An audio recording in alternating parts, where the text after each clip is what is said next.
How you guys doing? This is Jason, back from Tuna Tech. It's been a little while since I've done a full video, but got something a little different, but yet it's exciting. So hold on to your butts.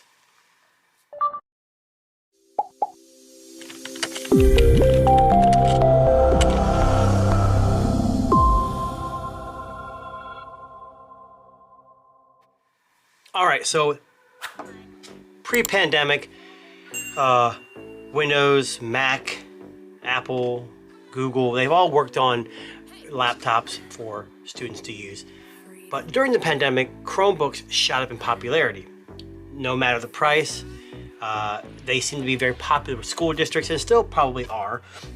But Chromebooks are interesting is that you can get really cheap devices for under $100 to really expensive devices, $1,000 plus. And just like Google's Android operating system with their phones, you can get really cheap Android phones and you can get really expensive Android phones. And typically, the same as with Chromebooks, you get what you pay for. But Chrome OS is web-based and it sometimes doesn't require a whole lot to be powerful and to work well. So today, I got a follow-up. I say it's a follow-up, it's more like a half follow-up to one of the best Chromebooks I've ever used.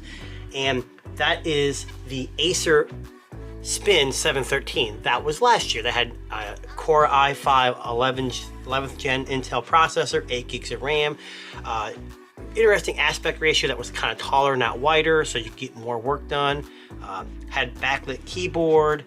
It was pretty good for what it was, and it ranged from anywhere from $500 to $700 depending on when you got it on sale. Well, this year, Acer has released the Spin 714, and from what I understand, it's kind of an iterative update, but I'm going to unbox it on here and go over some of the specs as we do it. So, as I said, Acer is pretty well known for its Chromebooks. It's been around for a while.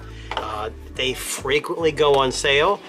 This one is again, the Spin Book 714, and it starts at $699, but they recently had it on sale for $599, and then even more recently, $579. So if you are Best Buy, and that's the place you can get it from right now. I don't know if it's available on Acer's website at this moment, but Best Buy does carry it, and that's what they had it at the time of this video. That's what the price was. So, in typical Chromebook fashion, there isn't a whole lot of wow with the packaging. It's basically your brown box with some paperwork in it. And I'll go over some extras too. So you got your typical, hey, hold on, don't return it, contact us, see if we can get it worked out. And then you've got on the side here, you've got your cable and your charger. This is let's see if it's a Type-C charger or if it's proprietary. It is a Type-C charger, which is nice. I know in the past, and some cheaper ones use the proprietary power adapters, which can be kind of a pain in the butt. And then that's pretty much about it for that. You got the standard recyclable packaging. Get that out of the way. Looks like we've got an envelope here with some paperwork in it and some more paperwork. We'll get this box tossed out of here and get the rest of this undone, because this is the main attraction right here. But I'm kind of interested to see what's in this little box here. So you got your Chromebook Spin 714 setup guide. With Chromebooks, it's not that complicated. Open it up, it turns on, you log in with your Google account, and if you had a Chromebook before, it'll kind of set up the way the last one was, or you can set it up as new. Chromebooks are amazing to me. I love them because they're fast, they're supported for a long time, they're safe, and overall, they've got access to the Google Play Store, so most of your Android apps will work. And this is just international passport information, which I'm not real familiar with what that's all about, but either way, more information, the better, I guess. Knowledge is power, right, folks? So here it is. It's your typical aluminum laptop. It's not the thinnest I've ever seen, but it does have Acer and the Chromebook logo right there. On the back, you'll see some venting for the fans. On the bottom, some more venting, and you got some rubber standoffs here. You've got a little release here. Oh, actually, no, it's not a release. I'm sorry. This is the lid here, the screen. On this side, you've got the power button, your headphone jack, a full-size HDMI, and a USB charging box here. On the other side, you got another USB, and it's like volume control. And if you guys notice right here, something that the Spin 730 didn't have, it does have an active stylus. I was told it does have a battery in it and it charges while in the cradle, so you got active stylus built in, which is kind of nice, kind of like the Samsung Chromebooks out there. And then when you open it up, it's a Chromebook. So you've got a 16:10 aspect ratio as opposed to the taller. It's more wider now. It's not quite as high resolution. I believe the 713 was a 2K screen. This is more like a 1080 plus. It's got a dockable USI active stylus, which I showed you. It's got Corning Gorilla Glass on the touchpad and the screen. It's got Wi-Fi 6E, and they put the speakers up top now instead of on the bottom, so the sound is supposed to be better. Interestingly enough, the trackpad is a little bit smaller due to the fact that they put the speakers up here. But either way, so for specs here, we've got a Intel Core i5 12th gen, which is great. It's got the Intel Iris Xe graphics, which are no AMD built-in graphics killer, but needless to say, it's still something better than most.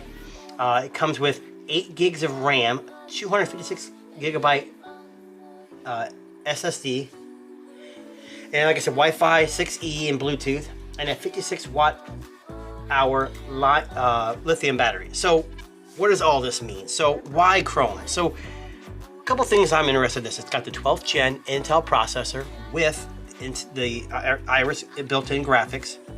It's got the stylus, and while Google and Android have struggled with video editing, this is not going to be your typical video editing hog like most MacBooks, but KeyMaster will work on some Chromebooks. It'd be interesting to see if it works on this. LumaFusion, which is typically an Apple-only product, is in active development for Android and Chrome. To me, that would be great, and with this more powerful processor and stylus, it should make editing on this screen a breeze. It is a wider screen, which is okay. On top here, you'll see it's got like a little slide for the camera. So there's a little camera right here for, you know, your typical webcam. It's a 1080p camera, so it is a little bit of an upgrade from the previous Spin, so that should be a plus. But it does have a little privacy shade you can kind of go over. So when I ordered this, they said it comes with the computer, the power cable, and an active stylus built in, which I showed you. But interestingly enough, I popped this thing open, and inside the box was this little thing. And look, is it something worth tons of money? Probably not, but they include not only that, a stylus, but also a little wireless mouse, which to me is amazing, because while I love trackpads, I grew up in the 90s and I played my video games with a keyboard and a mouse. So being able to pop this in and, you know, be able to do things like this is beneficial to me if I have the space. The other thing I want to try out, and maybe I'll do a video on this later, is, like I said, I want to do some video editing with KeyMaster and hopefully LumaFusion if I ever get in on the beta or they release it soon. But Steam is actually was in alpha. Now I hear they're in beta on Chrome. So is this gonna be able to play your AAA titles at 1080p or 4K? No, but some of your emulation, some of your more casual games on Steam might actually work on this. The good news about Steam coming to Chrome is maybe this will open up the doors for more integrated graphics, more gaming-esque graphics on a Chrome. So more or not to come if you're interested in that. But this is the Chrome 714, and I might just try to see if this turns on, but turning on a Chromebook is nothing real, you know, spectacular. It's a Chromebook, but it doesn't look like it's going to do anything. It needs to be charged.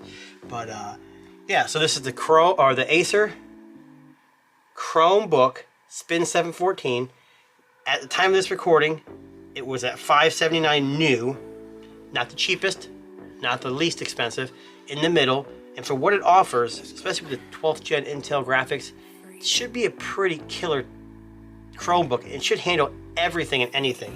And I know there's gonna be some comments below. It is the memory, which is 8 gigs of RAM, upgradable.